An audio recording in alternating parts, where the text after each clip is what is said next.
Hi guys, ArchieLuxury on the Paul Pluta channel. Today I'm doing paid review 23QB34. This is for, this here is for Mike. Very quickly, wristwatch check. I'm wearing two. I'm wearing an Explorer 2 42 Polar and I'm wearing a two-tone bluesy. Hiya Arch, hope this email finds you well. I've sent you $69.69 US via PayPal. My name is Mike. I'm from Pennsylvania and I've been a long-time fan of your work. I was hoping you could do a review of my 8-piece collection on your illustrious channel and perhaps offer a bit of stage advice. Let's get to it. What do we have from left to right, top to bottom? Number one, we have a Baltic sector dial HMS002. Next, we've got a SIN 556i green. Then we've got a Bell & Ross V2-93 GMT. We've got a Grand Seiko. Next, we've got a Grand Seiko SBGA 469 Katsuori spring drive, smooth as eggs. Then we've got a Breitling Navi timer. Yes, a Navi timer. I don't want to hear any bullshit to the contrary. I don't mind the Navi timer. We've got a number 6, we've got a Zenith El Primero 41mm with date at the 6, like God intended. Number 7, we've got a JLC Master Control Memovox, so I can set an alarm to remind myself to watch the latest ArchieLuxury videos. And number 8 is a Vasher and Constantine 56 complete calendar with Geneva seal that makes them squeal. In addition to these, I also have a diver from Swedish micro brand MAN that serves as my beater. I have no interest in owning a dive watch that I won't take into the ocean, so a nice affordable shitter will do quite nicely. I reckon no Submariners on the horizon.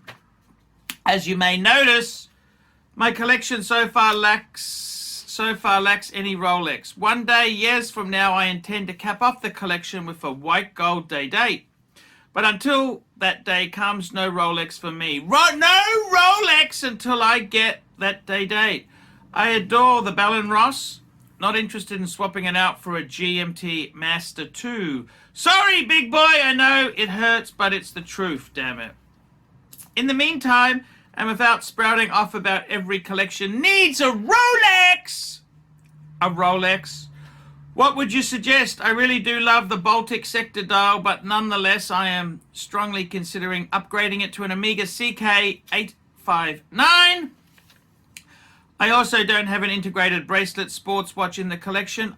In your opinion, are there any under 10,000 US worth getting? I love a Parmigiani Flora Tonga GT, but don't see myself ever pulling the trigger on it unless I find a killer deal on the secondary market. Thanks for your reviews and for any advice you may have. I truly appreciate it. Keep up the great content. You're doing the Lord's work. Take care, Mike.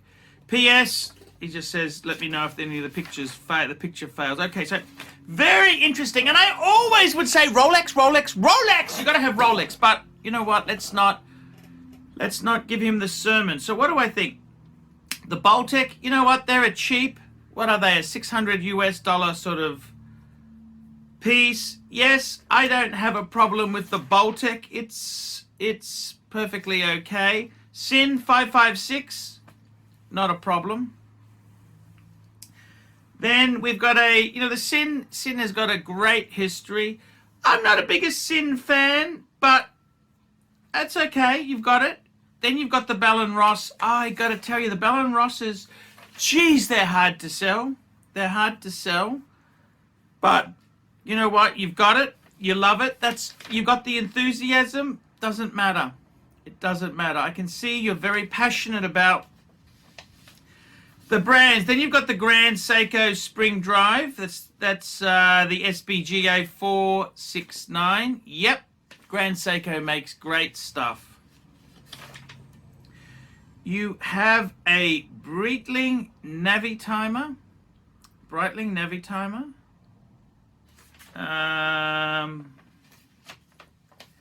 Yes, that's a Navi timer. What sort of Navi timer is that? Just hang on, let me have a look here. Is that a Navi timer? Just having a look. Just let me have a look, guys. 1 minute. Okay. Oh, it's one of those. What is that? That's a Navi timer. Okay. Okay. Okay. I don't want to hear any bullshit to the contrary. Okay, then we've got the Zenith. The Zenith is a fantastic watch. They are schmicko beautiful. Then we've got a JLC Master Control Memovox. Yes, that is a actually iconic, gorgeous watch. Memovox, that's the alarm watch, beautiful. The Vacheron is the top of the tree. Complete calendar with the Geneva seal. Yeah, the 56, they've got 56. I've got a friend who's got a 56. Great watch, great watch. I quite like the 56. Okay, nothing can be said against that. So what do I think there? Look, I think you've got eclectic tastes. Okay, so that's not a bad thing. The hard thing is, of course, if you needed to get out of some of these pieces, it's not as easy as if you had Rolex. But I don't think you're the sort of guy who really cares. So, you know what? Good on you. Good on you. You enjoy the quirky shit. So, what would I recommend there? I tell you what I recommend. I'd say a Breguet Type 20 would be a great piece. That's a beautiful piece. Transatlantic or the Ehrenvale. Either way, you can get that on a bracelet or you can get that on a leather strap. That's a beautiful, good bang per buck piece. What else would I say there? You're the sort of person who I would throw in a Super Ocean Heritage. That would be a great diver, but you hate divers. See, I think Breitling makes great divers. You want to add an Omega? I think Omega could be good. The only danger is you're saying there you want to upgrade. See, the Baltic, it's not going to bring in big bucks. They're not really that. I don't know if I would upgrade it, selling it. I don't know if it would really be beneficial to do that. An Omega would be great. An Omega in the range would be very nice. I like it. I like the collection. You've got things you like. Look, you probably expect me to barf it and criticize it, but no, you know what you're doing. I even don't hate the Bell & Ross. I must say, I've done some live streams with Bear, and I'm kind of, the Bell & Ross used to give me the shits. Now I kind of like it. I like it. So I would say, with your collection there, would I hold out for a Day white gold? Ooh, that's such an expensive watch. If I were you, I'd get myself a Milgauss. Get a Milgauss just to have a quirky Rolex, just to see. Look, I don't understand. I don't know if it's worth depriving yourself of Rolex. I would, if I were you, I would probably get the Rolex. Fuck it, just get it. Enjoy it. Life's too short not to have a Rolex. That's what I would say. I don't think you need. I mean, you've got a great 8-piece collection.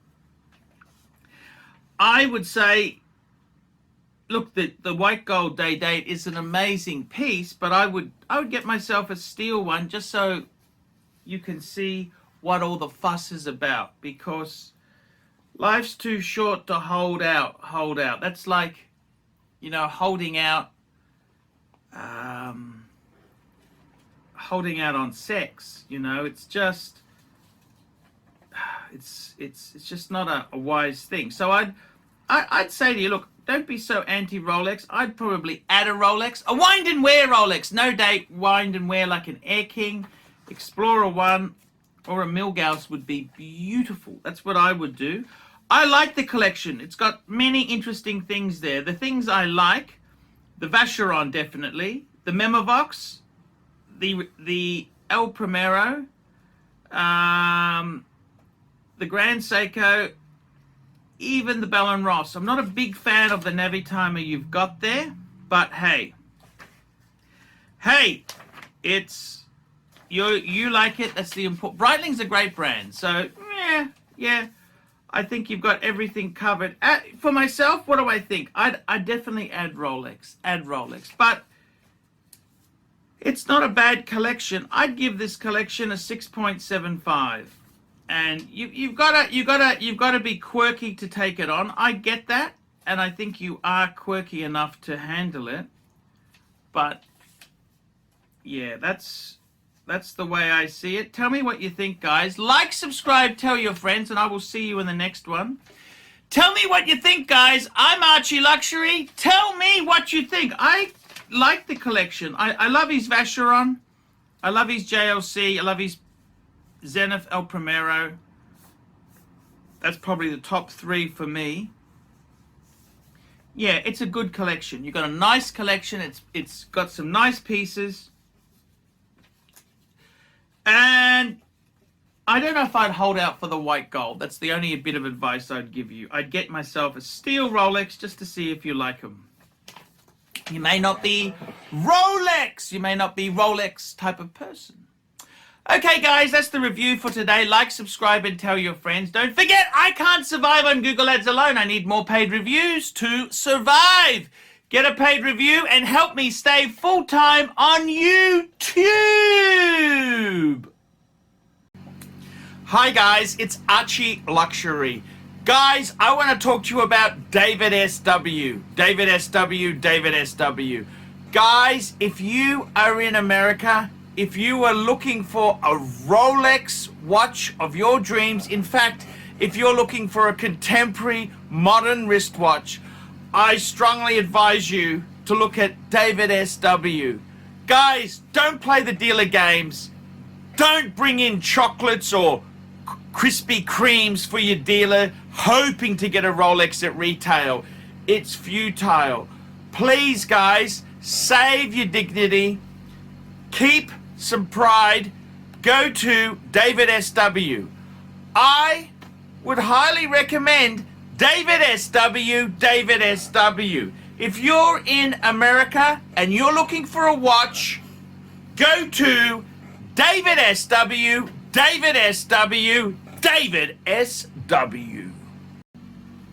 Hey guys, ArchieLuxury on the YouTube sensation, the Paul Pluta channel. Guys, I need you to help me out, guys.